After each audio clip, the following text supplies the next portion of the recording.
Acteurs politiques, juges de haut rang, professeurs d'université, cadres à divers niveaux ont massivement répondu présents au programme du Podium Discussion, initié par la chaire UNESCO des droits de la personne humaine et de la démocratie.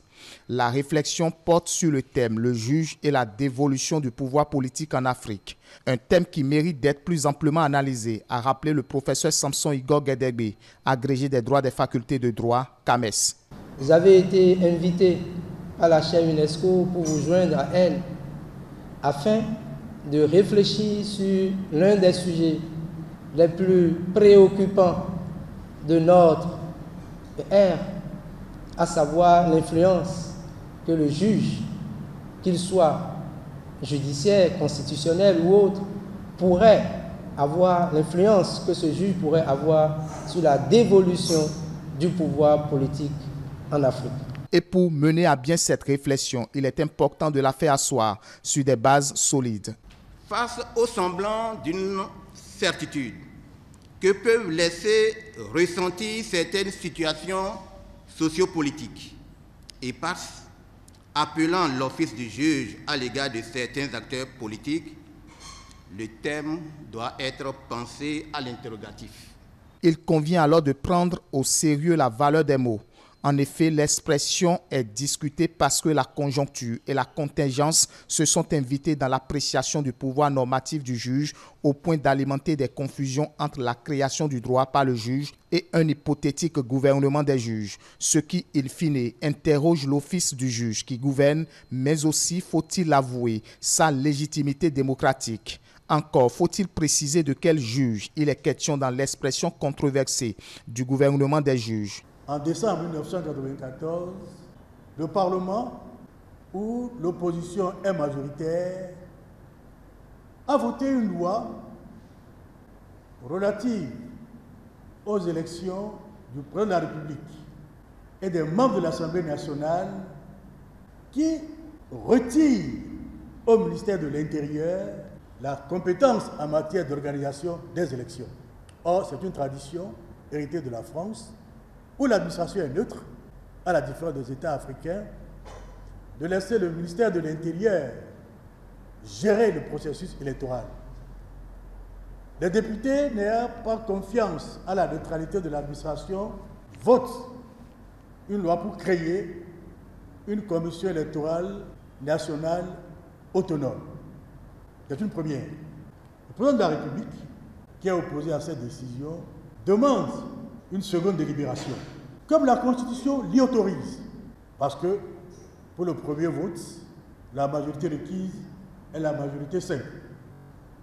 Tandis que pour la seconde délibération, il faut la majorité absolue.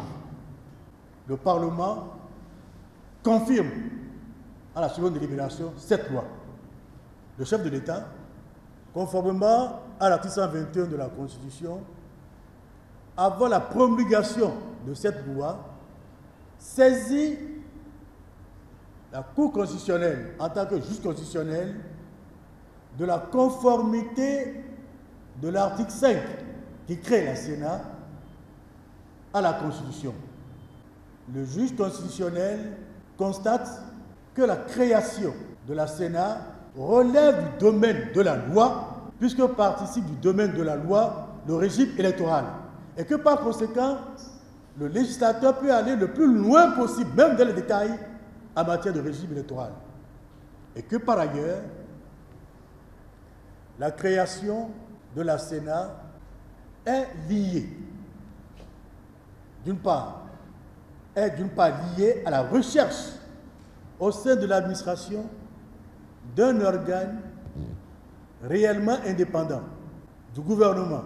Dans tous les cas, d'un côté, certaines personnes manipulent le spectre du gouvernement des juges qui planerait sur les démocraties libérales et de l'autre, certaines personnes déplorent encore souvent les limites de l'interdépendance de la justice, garantie essentielle de son autorité. Quelle est alors l'éthique du juge constitutionnel et la dévolution du pouvoir politique? En décembre 2015, le président Alpha Condé, lors de sa prestation de serment pour son second mandat, a publiquement et sèchement été mis en garde par le président de la Cour constitutionnelle, Khalifa Sall, contre la tentation de se présenter pour un troisième mandat. Cette mise en garde est justifiée par la limitation constitutionnelle concernant le nombre de mandats présidentiels qui était curieusement limité à 2 mandats présidentiels par l'article 27 de la Constitution guinéenne. Cependant, peu de temps après cette mise en garde du président de la Cour constitutionnelle guinéenne, Khalifa Sall, à l'endroit du président Macky Sall, le président de la Cour constitutionnelle guinéenne, qui avait été élu à l'unanimité par ses pairs, fut sèchement contesté, sauvagement contesté et lentement destitué. À qui profite cette destitution? Il fallait attendre jusqu'au 22 mars 2020 pour le comprendre. En réalité, à cette date, le président Alpha Condé a procédé à un référendum constitutionnel, ce qui lui a ouvert la voie pour se présenter à un 3e mandat, puisque venait d'être adoptée une nouvelle constitution. C'est donc dire que le juge peut être parfois détenteur d'un pouvoir qui dépasse la sphère juridique de l'ordre pour intégrer l'aspect politique du mouvement.